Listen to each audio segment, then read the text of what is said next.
the Morfone Silicone ice cube tray. What I like about it is it's silicone, so the ice cubes are going to come out easy, but it's got a funnel lid. So here you can see the bottom of it. We're going to be able to create 3 large ice cubes and 3 round ice cubes. All we do is simply snap the silicone in place.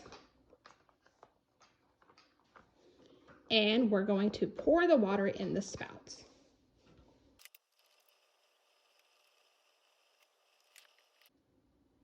And just like that, our ice cube trays are full and we are going to stick it in the freezer. So our ice is frozen and we are going to take the lid off the mold.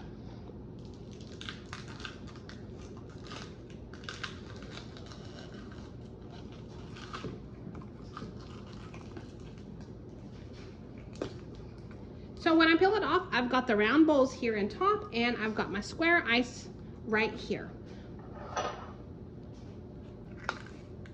I can just simply pull back and pop in.